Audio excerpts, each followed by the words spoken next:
guys, how's it going? I'm Sydney from PhoneDog.com. This is a Pantech Link. It's a feature phone, which is boring, I know, but hear me out, okay? It looks like a smartphone. I mean, it has that BlackBerry-esque type styling to it. Not only that, but it's crazy thin. Okay, it's like a centimeter thick.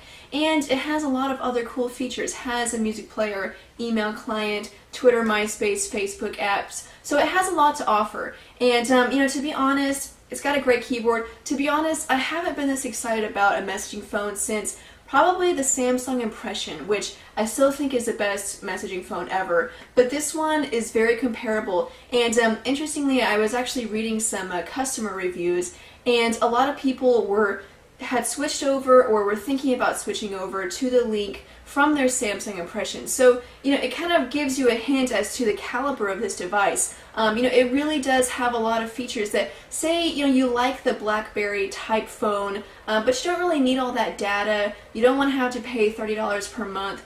You can get the Link, which looks like a smartphone, and just get the messaging plan if that's all you need, or web browsing. So I think that, it's a phone that you really should give a chance. We're going to do a full review, but just, give it a chance. And not only that, but hey, it's freaking awesome. So anyway, let's go check it out. So this is the Pantech Link, and like I said, it does have a very nice design for being a feature phone. It's nice whenever you can get a feature phone that still looks good. I mean, if you don't feel like putting out the extra money for a smartphone, or if you don't need one, but you don't want a feature phone that looks cheap, you still want one that looks nice, the Pantech Link is perfect for that. And like I said, really thin. It's a centimeter thick. So just going over the hardware, you've got these two soft keys that when you're in the main menu or the main home screen here, it goes to shortcuts and menu. Of course, the functionality of these buttons is going to change depending on which program you're using.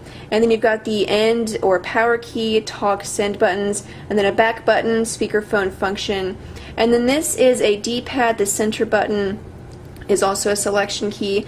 When you're in the home screen here, this D-pad has different pre-programmed shortcuts, but it also can be used for navigating. And then, of course, the keyboard. The keyboard is really unique because the keys are extremely raised. I'm not sure if you're going to be able to tell just from me showing it to you, but if you were to compare it to any keyboard that's a similar style, kind of like the Samsung Flight or the original Lotus, or even the Palm Pixie and that chiclet style keyboard, these keys are just extremely domed, and so more so than I've ever seen. So that's nice, so you can get some extra grip because they are kind of slippery, but they do work really well. Just in testing it, I didn't really have any problem with typing. I definitely think that the keyboard is a great one. Then of course you've got the 1.3 megapixel camera, which is a little kind of on the cheap side there. But if all you're going to be doing is taking pictures and sending it, it's not really a big deal. It also has zoom and video capture, self timer.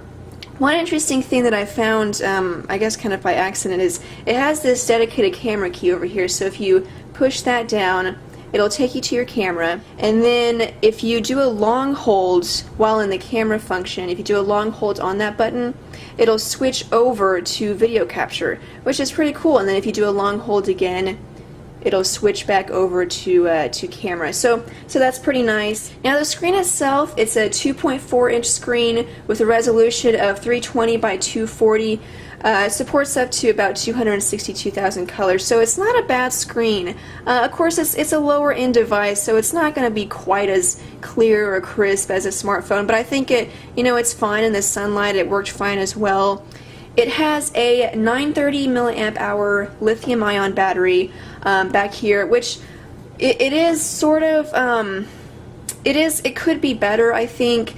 Overall talk time, you're going to get up to 3 hours. So with standard to heavy use, the battery will last you about a day or day and a half, depending on how heavy you use it, that is. But then on standby or with little use, I found that it lasted about 5 days. So now on to some of the features that it has. It's got AT&T GPS navigation, yellow pages. It also has a music player. One cool thing about the music player, I don't have any music here right now, but say you went to the music player and then you decided to play a song it will actually play that song in the background while you do other things, which is pretty cool. So say if I were playing it and then I go back to the home screen here, it would actually show a little short music player bar with the song that's playing, and then you could, using the D-pad, you could skip to the next song, pause it, go backwards a song. So that's pretty cool. Back to the menu here, you've got the App Center, so there are some apps that you can download, including a few apps that are pre-installed. See here you've got Mobi TV, AT&T SocialNet, which you can use for Twitter, Facebook, and MySpace, mobile banking. Another cool feature here is this online locker. So if I went to this and say I had a picture and I wanted to upload it to my Facebook account, MySpace, photo bucket, I could even send it to my computer if I wanted to. It's really easy. You can do that all right here. You can also do the same thing with any apps that you've downloaded or programs. So that's a pretty cool feature. One more thing here in the menu is that you've also got mobile email. So this supports, of course, Yahoo, MSN, Gmail.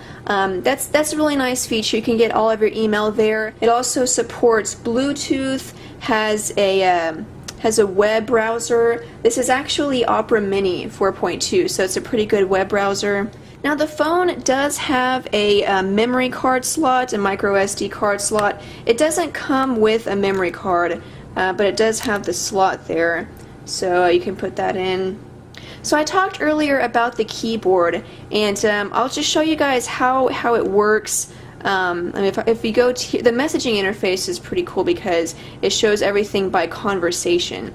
But anyway, so if I create a message, and we'll just do the usual, the quick brown fox jumped over the lazy dog.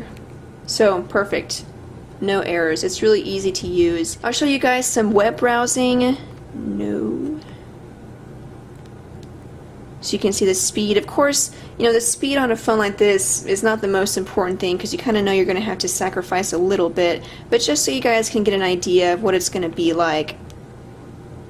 This is, of course, on AT&T's 3G network. So you can see there you're going to get 3G speeds most of the time. I have it right now. It's connecting.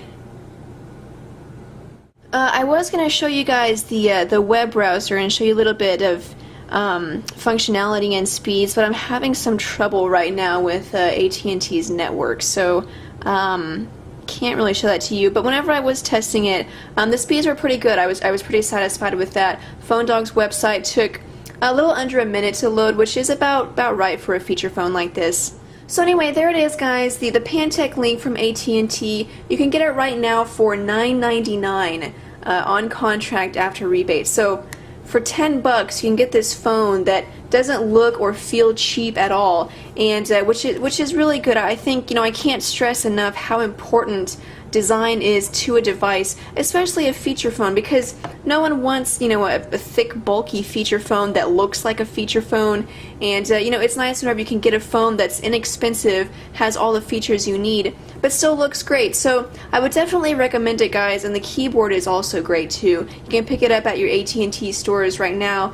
It only comes in one color, which apparently is black, I guess, but you know, there it is. Anyway, be sure and check out PhoneDog.com for other news, updates, and reviews. And in the meantime, thanks guys for watching. I'm Sydney from PhoneDog.com, and I'll see you guys later.